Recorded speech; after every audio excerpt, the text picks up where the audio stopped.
And so that's the thing I had to know. Resident Evil wasn't created in a vacuum. Obviously, there were influences before it. I had to know how all these horror games were built sort of on top of one another, how these mechanics intertwine with each other.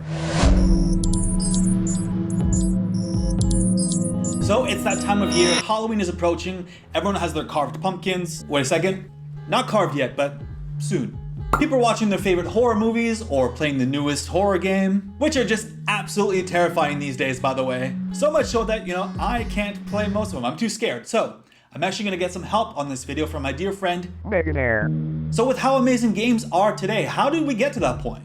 I did a deep dive on the subject, not just horror games history. There's already hundreds of videos on that. I don't need to make another one. Instead, I wanted to focus specifically on the history of horror game mechanics. Like Phasmophobia, for example, it has that sanity meter, right? The lower it gets, the more you'll start seeing stuff and the crazier you get. So who started that? What game pulled off the sanity meter first? Or Resident Evil's limited inventory space? Moving your gun aside, or combining medical herbs, or dropping items all together to make room for key items. Where did that come from? Well, let's find out. And obviously, I won't be going into every franchise, every game. I'd love to, but this video would be hours long. So instead, I'm focusing specifically on those games that really changed the genre. But if I did miss a game, let me know, drop a comment down below. Alright, so fill up your plastic little pumpkin, fill it up with candy, get a cozy blanket, and let's visit some horror game history. And before we do, make sure to like and subscribe. We have other videos like this, as well as other list videos, top 10s, stuff like that.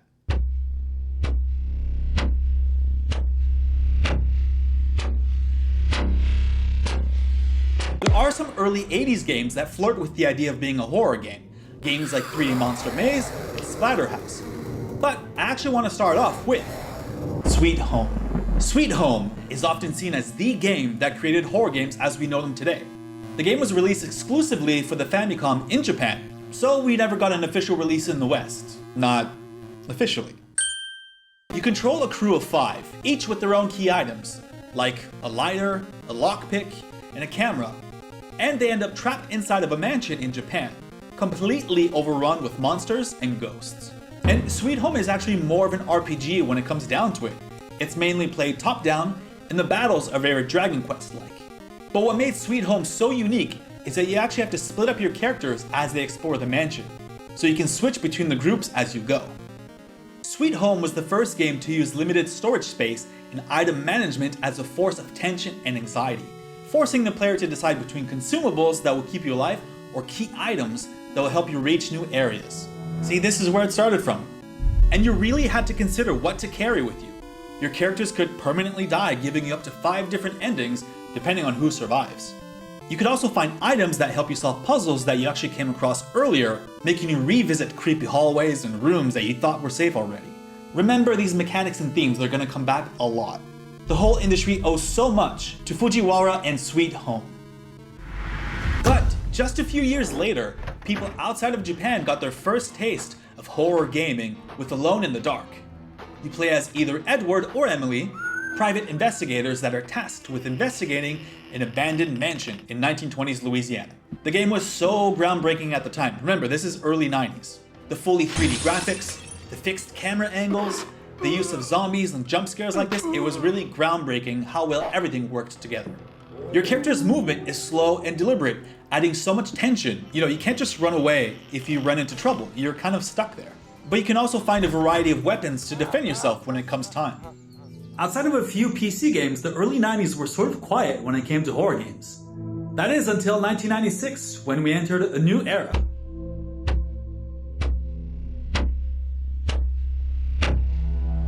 So Capcom knew that they had a hit with Sweet Home, and they really wanted to make a sequel for it. The problem is, Sweet Home was an established IP, and they had lost the rights to it. So they had to start something new, something that became a little franchise called Resident Evil. But Resident Evil didn't start off how we know it today. Earlier prototypes had the game in first person, then third person. They experimented with camera angles to find the right fit. Shinji Mikami, the game's director, said this to GameSpot. At first, we were developing Resident Evil as a fully 3D game, but the graphics levels that we were going for didn't get along so well with the original PlayStation specs. It was looking like, if we didn't make a change somewhere, the project could end up on indefinite hold. That was when we took a look at Alone in the Dark. The environments were pre-rendered, and the characters and such were in real-time 3D. It seemed like that approach would allow us to create the game that we wanted, but there were some control issues. And the changed perspective had an effect on immersion, making the player feel a bit more detached. It took a little bit of time to get my feelings in order and make the call to change it. And that's how Resident Evil came to be. And those weren't the only similarities. Just like Alone in the Dark, Resident Evil also features 2 playable characters. They had the same deliberate and heavy controls and jump scares, like these. But the franchise also took a lot from its main inspiration. The creepy mansion, the multiple endings, character key items, item management, and even the famous door loading sequences, all from Sweet Home. And Resident Evil actually took a lot of chances too. The pre-rendered graphics let them create an incredibly eerie mansion. The tank controls added so much tension during combat. You know, the fact that you couldn't move, you had to be stuck in place to shoot and defend yourself as the enemies crept closer and closer to you. Absolutely terrifying, let me tell you. And you can't forget, Resident Evil really brought back zombies to the mainstream. It had been a decade, if not more, since the last big zombie film, and now the first major video game to use them like this. Gameplay-wise, Resident Evil added typewriter ribbons, limiting when you could or couldn't save.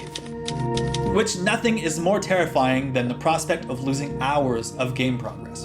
The tight corridors, the close claustrophobic encounters with zombies, and always nearly running out of ammo just before you see a zombie crumble, the game was truly a revolution. Same year, same PlayStation 1 platform, another important game terrified audiences. Let's welcome the way more dramatic Meganeer. Take it away. Clock Tower has you in control of 5 different characters, with sort of point-and-click controls, all being chased by Scissor Man. This, right here, made the game so special. As you explore your different scenarios, Scissor Man is always there, hunting you. But what made him so terrifying is he wasn't actually always chasing you. The key thing is that he's also hiding, waiting to ambush you when you least expect it. It becomes a true game of cat and mouse. Contrasting Resident Evil, Clock Tower doesn't feature action sequences or a big selection of weapons. No, your best bet is to hide under a desk, a bathroom stall. Often, all that's separating you from Scissor Man is a thin door. There's a real sense of hopelessness and dread. The PS1 was busy with horror games. The next few years we had Resident Evil 2, Resident Evil 3, and Parasite Eve. It was clear that horror games weren't just a fad, and Konami wanted to get in with their own brand of psychological horror. Silent Hill wanted to focus on the fear of the unknown, landing the player in the constantly foggy and snowy small town of Silent Hill, which is inhabited by monsters and somehow even weirder townspeople. It can break through the walls of darkness. The game was super cinematic, especially for its era, and was inspired by Twin Peaks and other David Lynch projects, leaning into the cinematics so much that they got rid of any on-screen HUD. Gameplay-wise, it was completely different from other existing horror games too. Harry, the game's protagonist, was much more agile, as was the combat. The camera was much more dynamic, following the player around instead of being fixed in the corner of a room, and the levels were completely different, having you go from small buildings to running in the open and foggy streets. A lot of the horror elements came from the town itself, Silent Hill. The player could never tell what to expect, and so much of what you experienced was pitch black, other than the flashlight you found early on. And in tradition with earlier horror titles, the game has multiple endings, depending on your actions. 2 years later, Silent Hill 2 was released on PlayStation 2, a game a lot of people consider the best in the series. It was a continuation and evolution of the existing formula, leaning further into character psychology and the town's backstory as a major element of horror. And of course, I have to mention one of gaming's most recognizable antagonists, Pyramid Head. Only a few months after that, a new flavor of horror came to the PS2. At the time, a majority of the horror games were actually coming from Japan, but were set in America. Fatal Frame took notes from Sweet Home and brought it back to an eerie mansion set in Japan. You play as Miku Hinasaki, armed with nothing but an antique camera that you can capture ghosts with. But what made sniping photos so special is that there's a risk-reward element here. The closer the ghost is to you and your camera, the greater the rewards. But obviously, if the ghost gets too close, they can start draining your life. And not only that, it's one thing to see a ghost from across the room, but to see it inches close to your camera is completely terrifying. Character movement is also a mix of both Resident Evil and Silent Hill. The game camera is fixed, like in Resident Evil, but a bit more dynamic. It follows you around a bit more as you explore dimly lit rooms with nothing but your flashlight to help your vision.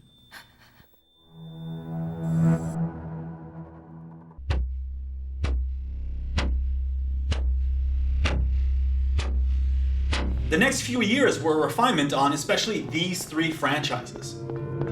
Resident Evil was thriving with Resident Evil 2, 3, Code Veronica, we got the remake on GameCube, as well as Resident Evil 0, which brought back the character switching from Sweet Home. Silent Hill and Fatal Frame kept their series going as well with new sequels, and actually there was one company that wanted to get in on the fun as well. Nintendo wanted to create their own brand of horror with Eternal Darkness, Sanity's Requiem, a game infamous for its terrifying fourth wall breaks. I actually did a whole video on this topic. Pause this video, open up the other one, new tab, come back here and then check out the other video afterwards. And then 2005 happened, an absolutely monster year for horror games. We had Call of Cthulhu, Dark Corners of the Earth, Doom 3, and Fear took first-person shooters into the world of horror. Condemned Criminal Origins had you in first person as well, but with a greater focus on stealth and melee combat. And Fatal Frame 3 kept up the fear of taking photos of hostile ghosts, all in 2005. But there was one more, the industry-shifting Resident Evil 4. After nearly a decade of tank controls, fixed cameras, and pre-rendered backgrounds, RE4 was a seismic shift. The game had you in rural Spain, playing as Leon Kennedy. Jeez. But the most significant change was this. Moving the camera behind Leon over his shoulder with just a fine laser pointer reticle that can be used to pinpoint limbs and decapitate enemies. And you weren't fighting brainless zombies anymore, but much more agile and intelligent parasite-infected villagers. And the gameplay was much more active than previously, and you had way bigger areas with context-sensitive events like kicking down ladders or blocking doorways. Games like Uncharted and Gears of War owe so much to Resident Evil 4 for introducing that over-the-shoulder camera view. Nearly all third-person action games with shooting use that same mechanic nowadays. But Resident Evil 4 did keep some of the series' traditions like the limited inventory, the healing herbs, and again, nearly running out of ammo just before killing a boss. La campana.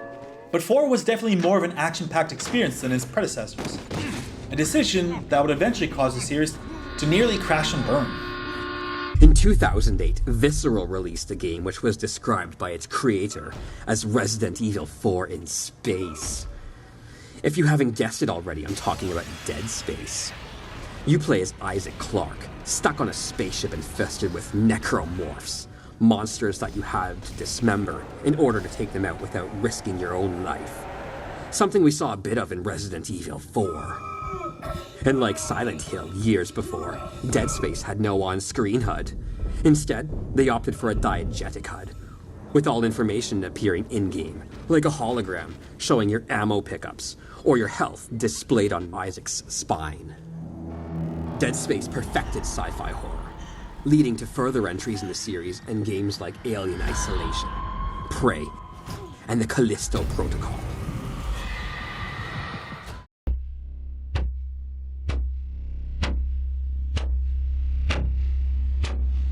And then hit a new decade. The 2010s had horror games split off into a bunch of different directions, influenced by the rise of indie games, Let's Plays on YouTube, as well as multiplayer games. So let's start off with the biggest influence to the genre since the original Resident Evil. I'm talking about Let's Plays. In 2010, Amnesia: The Dark Descent was released, one of the earliest and most significant indie horror games. Amnesia is set in 1839 as you explore a Prussian castle in first person, completely defenseless. You can interact with your environment and solve physics-based puzzles while trying to hide in the dark and stay away from monsters, actually giving the player a similar experience to Clock Tower. But there was a catch here. The longer that you stayed hiding in the dark, the more your sanity starts to go, which causes hallucinations to happen, as you saw in Eternal Darkness. It's a great risk-reward mechanic, that the safest place is also one of the most dangerous ones. Amazing. Thomas Grip, one of the game's designers, said this: "The idea was basically that the darkness itself should be an enemy." Amnesia was actually built off the foundation of their previous games, Penumbra. But just as Let's Plays were becoming a huge trend on YouTube, Amnesia hit at a perfect time for fans of horror games. In 2012, Slender the 8 Pages was able to capture a similar audience with its minimalistic approach to horror. The game was short, free, only one level, and with one simple goal: to collect 8 hidden pages. As you'd walk around this forest covered in dense fog with nothing but a flashlight, Slenderman, the internet's favorite creepypasta, would follow you around. So you tried to find those 8 pages, which were always in different locations every time you'd play. And with every page you'd collect, Slenderman's presence would increase, creeping behind trees, giving the player clues with glitching static and loud booms. You were terrified of looking behind you, in case he was standing there, completely still and staring at you. Or worse, teleporting directly at you and ending your round. Slender's simplistic and easy to pick up and play horror made it huge on YouTube, and for new and old fans of horror games. And finally, in 2014, a new game launched and created a completely new genre of horror games. Five Nights at Freddy's came out of nowhere and completely blew up online thanks to Let's Plays. You play as a nighttime security guard of a pizzeria with 4 animatronic characters who just so happen to turn homicidal when midnight hits. So your job is to sit fixed in your chair, only being able to turn and interact with the tools around you. You have to check the grainy security cameras and track where the animatronic creatures are. Check the hallways adjacent to you to make sure they aren't getting ready to jump you, all while trying to balance limited electrical power. As with Amnesia and Slender, the premise and gameplay are so simple. Anyone can play, but it's also incredibly tense and nerve-wracking as you try to keep it together until morning when it's safe. Indie games like Outlast and Layers of Fear are also great showcases for how indies can create completely terrifying games using traditional horror tropes. And on the other hand, games like Siren Head, Poppy Playtime, and Backrooms continue to use creepypastas as a tool to make their games go viral. A different genre of horror games also spawned around the same time. One less inspired by zombies and ghosts, and instead from stark visuals and eerie atmospheres. Limbo was released in 2010 and redefined what puzzle platformers could be. You play as a nameless character as you explore this entirely black and white 2D platform. You can interact with the world around you and solve physics-based puzzles, all while having your helpless character go through one horrible situation to the next. The world around you was littered with traps and dangers that would immediately take you out if you weren't careful. Like Silent Hill before it, a lot of the fear here came from the fear of the unknown. It was impossible to predict what was going to happen next. Let's say that early on, if you're clever enough, you can take out the giant enemy spider, only for it to come back minutes later, string you up, and probably keep you there as a meal for later on. A few years later, Little Nightmares was released, a 2.5D puzzle platformer where you play as 6, trying to escape from a huge ship at sea with monstrous creatures who will eat you if they can catch you. Stealth was a major key to the gameplay here. You tried to avoid being seen or getting caught by these giant deformed creatures. At times, Little Nightmares becomes a game of hide and seek. You can definitely feel the clock tower inspirations here as you desperately wait for your hunter to give up and walk away. Both Playdead and Tarsier have created even more ambitious sequels with even creepier and atmospheric experiences that leave the player feeling uneasy and questioning what is happening to their helpless characters. And the last stop for our indie takeover, multiplayer games. In 2016, Dead by Daylight was released on Steam, bringing a new experience to horror fans.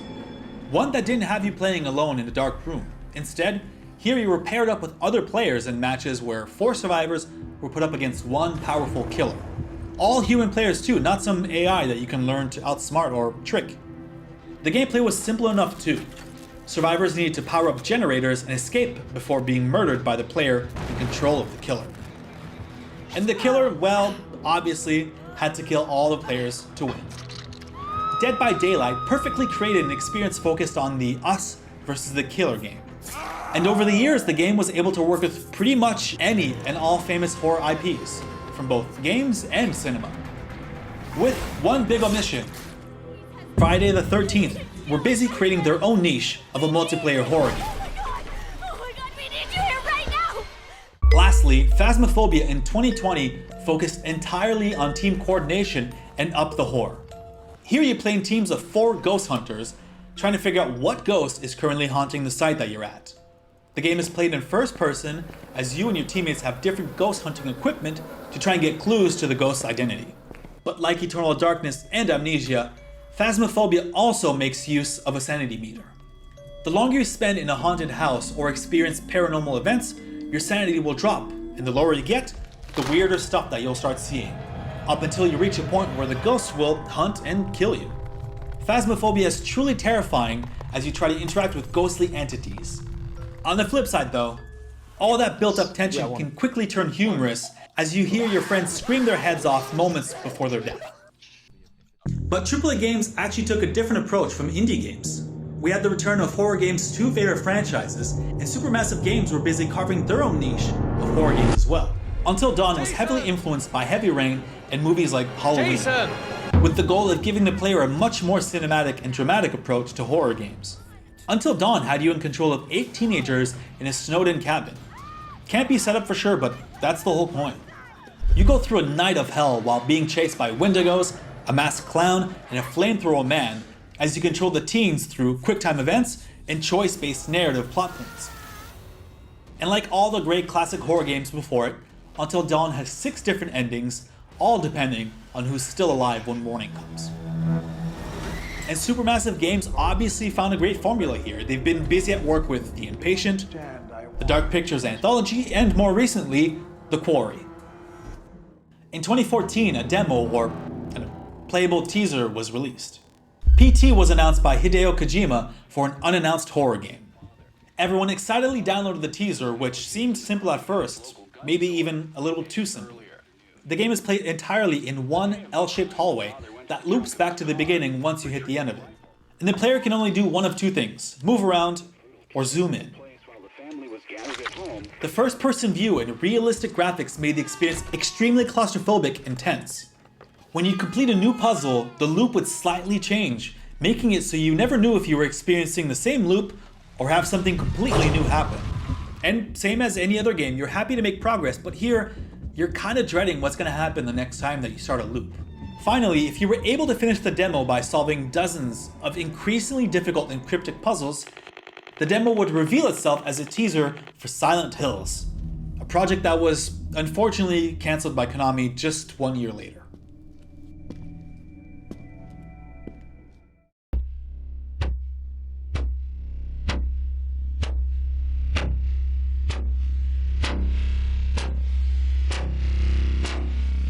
With the series' low points of Resident Evil 5 and 6, as well as a number of spin-offs, fans were understandably concerned with how Capcom was treating their favorite franchise.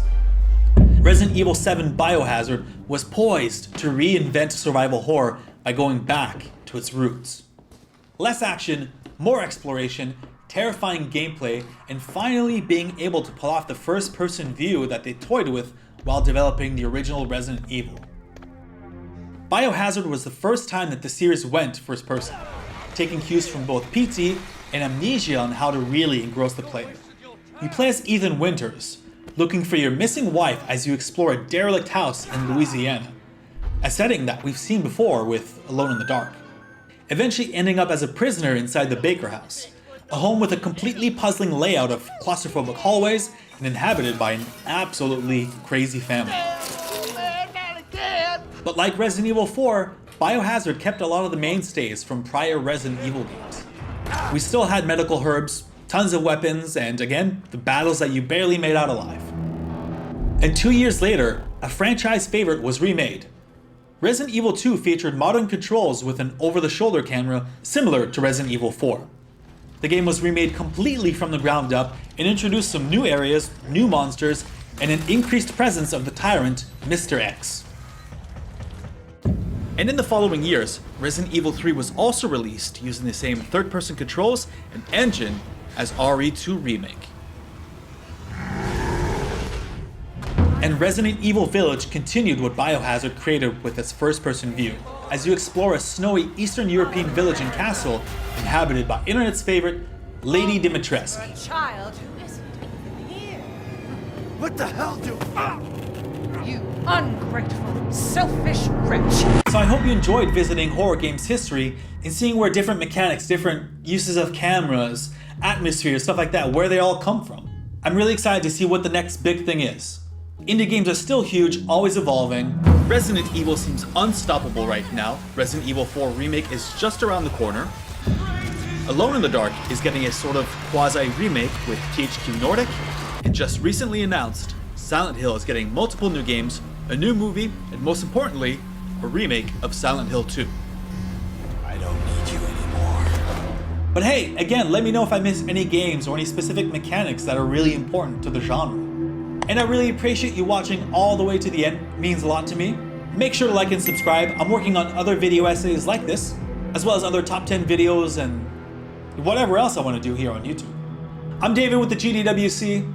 Until next time.